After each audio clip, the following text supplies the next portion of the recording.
अस्सलाम वालेकुम। आज आपकी पेश खिदमत है एक बहुत ही अनोखा अफसाना, घर का भेदी। लेकिन इससे पहले आपसे रिक्वेस्ट है कि मेरे चैनल को ज़रूर सब्सक्राइब कर लें। अगर पसंद आ जाए तो लाइक के बटन को भी प्रेस कर दें। जब भी उसे कुव्वते गोयाई मिली, उसकी गवाही सभी के पोल खोल देगी। किसकी गवाही? आइए जानते हैं। वो बहुत थक चुका था और उसका थकना बनता भी था। उसने क्या क्या नहीं देखा था। माजी ने उसे वक्त से पहले बूढ़ा कर दिया था। उसका ये बुढ़ापा बदन के दागों से अयां था। जिंदगी का हर तजर्बा उस पर अपना निशान छोड़ गया था, चाहे वो आस्तीन पर मौजूद गरीज का धब्बा हो या जिस्म से उठती बदबू, अपने कपड़ों की गहरी सिलवटें हो या टांग पर आए जख्म, छलनी किए हुए हाथ हो या चेहरे पर पड़ी गर्द। हर चोट एक दास्तान रकम किए हुए थी। वो भी इन दास्तानों का बोझ उठाए माजी की किताब में खो चुका था। सेठ साहब, अब तो अदालत से ऑर्डर आने वाला है। मुझे तो यही डर है कि अगर फैसला आपके खिलाफ आया तो फिर मुझे ये चमड़े की फैक्ट्री मजबूरन बंद करनी पड़ेगी। डीआईजी साहब ने सेठ की बड़ी बड़ी मूंछों से ताइब होकर दबी आवाज में कहा। सेठ का चेहरा गुस्से से लाल पड़ गया। वो बोला, कैसी बात कर रहे हैं डीआईजी साहब? ये मीडिया वाले तो पागल हो गए हैं। इन्हें मेरी चमड़े की फैक्ट्रियों से शहर में कैंसर होता हुआ नजर आ रहा है। अब आप ही बताएं, फैक्ट्री के गंद को दरिया में न फेंकूं तो क्या चौक पर सजाऊं? ये किसी ने सोचा है कि इस तरह फैक्ट्रियां बंद होने लगी तो मुलाजमों के घर के चूल्हे कैसे जलेंगे? सेठ साहब ने अपना पुराना पत्ता फेंका।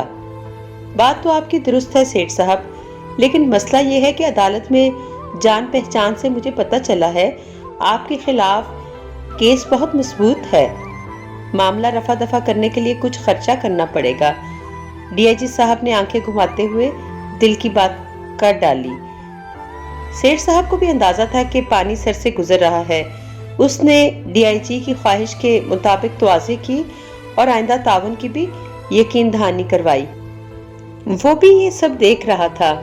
इस जगह चर्बी जलने से इतना ताफुन फैल चुका था कि लिबास में भी ये बदबू रच बस गई और आज तक कम नहीं हुई।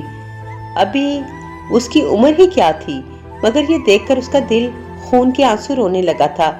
लेकिन वो समझ गया कि उसे अभी बहुत कुछ बर्दाश्त करना है। अचानक उसके छलनी हाथों की ठेस उसे ख्यालों की दुनिया से वापस ले आई। ये सुराख कभी न भरने वाले सुराख थे। असल जख्म तो उसके दिल पर आए थे, जो किसी को नजर नहीं आते। देखते ही देखते माजी की गर्द ने उसके जख्म धुंधला दिए। मिस राबिया, प्लीज तशरीफ रखें। मिस सारा ने राबिया के अंदाज को नजरों में टटोलते हुए कहा। मिस सारा मुल्क की सबसे बड़ी एनजीओ की मालिक थी। उसके दफ्तर की इटालियन सजावट इस बात की गम्मास थी। उसने राबिया को मुल्क की बेहतरीन यूनिवर्सिटी से तालीम याफ्ता देखकर अकाउंटेंट के तौर पर मुलाजमत दी थी, लेकिन राबिया का रवैया उसके लिए परेशान कुन था। मिस राबिया, मैं आपके तालीमी रिकॉर्ड से बहुत मुतासर हूँ, मगर आप जानती होंगी कि असल दुनिया में बहुत से काम मुख्तलिफ अंदाज में किए जाते हैं। हमने ये इदारा बहुत मेहनत से और एक अजीम मकसद के लिए बनाया है। ये इदारा दूसरों के सदकात पर चलता है, जो कभी भी बंद हो सकते हैं। ये बात समझते हुए हमने अदारे को मुस्तहकम बनाने के लिए कुछ रकम से सरमायाकारी की है, ताकि हासिल शुदा मुनाफा अदारे के खर्चे पूरे करता रहे। मगर मुझे इल्म हुआ है कि आपको इस निज़ाम से कोई शिकायत है। मिस सारा ने अपनी आवाज़ हद दर्जा नरम रखते हुए बात मुकम्मल की। मैडम, मुझे सिर्फ ये बात चुभ रही है कि एनजीओ होने की वजह से हमें मुख्तलिफ कवानीन से छूट होती है। इस तरह रकम बाहर भेजना मनी लॉन्ड्रिंग के जुमरे में आ सकता है। राबिया मिस सारा की बारोब शख्सियत से मुतासर होते हुए धीमे लहजे में बोली। मिस सारा के चेहरे पर मानी खेज मुस्कुराहट उभर आई। वो बोली, आपके अंदेशे में समझ सकती हूँ, लेकिन आप खातिर जमा रखें, जब हमारी नीयत साफ है तो किसी दूसरे को भी कोई मसला नहीं होगा। इससे हमारे अदारे की सलामती और उस पर इन्हिसार करने वाले खानदानों की बका मुंसलिक है। फैसला आपके हाथ में है। आप नहीं تو کوئی دوسرا اس ادارے کی خدمت کے لیے آ جائے گا، لیکن ہمارے معاشرے میں خاتون ہونے کے ناطے اس سے بہتر اور پروکار نوکری آپ کو دوبارہ نہیں مل سکے گی۔ مس سارا نے ڈھکے چھپے الفاظ میں رابعہ کو دھمکی دی۔ اس نے بات بگڑتے دیکھ کر معافی مانگنے میں ہی اپنی عافیت جانی اور مس سارا کو رقم سے بھرا ہوا خاکی لفافہ پیش کر دیا جو اس نے بینک سے منگوایا تھا۔ وہ اندھیرے میں لیٹا یہ سب سن رہا تھا۔ اس کے ہاتھ چھلنی ہو چکے تھے، لیکن جو تکلیف یہ باتیں سن کر اسے پہنچی تھی وہ اس کے ہاتھوں کی ٹھیس سے کہیں زیادہ تھی۔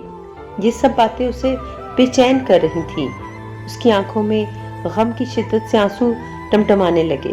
وہ اپنی آستین سے آنسو پونچھنے ہی لگا تھا کہ گریس کا دھبا دیکھ کر رک گیا۔ یادوں کے سانپ نے اسے دوبارہ ڈس لیا تھا۔ یار، انعام مستری کہاں ہے؟ اسے کہو کہ گاڑی کا تیل تبدیل کروانا ہے۔ وکی اپنے دوست وقار کے ساتھ ایک اندھیری سی ورکشاپ میں داخل ہوتے ہی چیخ کر بولا۔ اس کا یہ مخصوص جملہ سن کر وہاں موجود لوگ زیر لب مسکرانے لگے۔ انعام مستری اپنے گریس والے ہاتھ قمیض سے صاف کرتا آگے بڑھا اور کہا، کیا حال ہے وکی بابو؟ آج تو دوست کو بھی ساتھ لائے ہو، اعتماد والا ہے نا؟ انعام نے وقار کو دیکھتے ہوئے کہا۔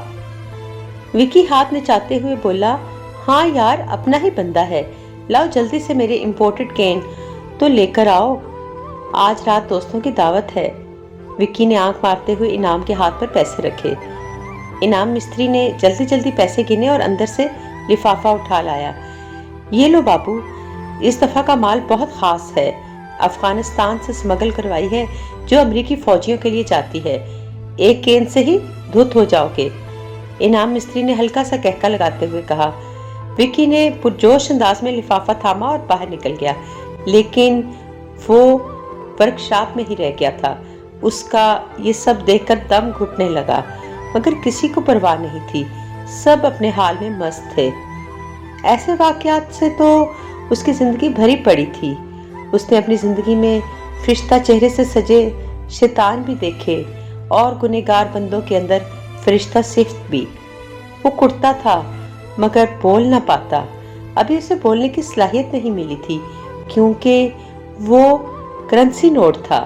کبھی وہ مس سارا کے خاکی لفافہ میں پیوستہ پن سے لگا ہوتا تو کبھی انعام مستری کے گریس والے ہاتھوں میں موجود ہوتا۔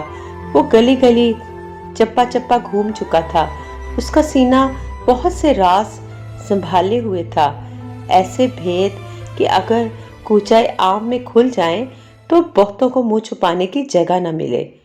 مگر وہ یہ سوچ رہا تھا کہ آخر یہ لوگ کیوں نہیں سوچتے کہ جس دن اسے زبان مل گئی اور بولنے کی طاقت عطا ہوئی تو اس کی گواہی ان کے سارے پول کھول دے گی۔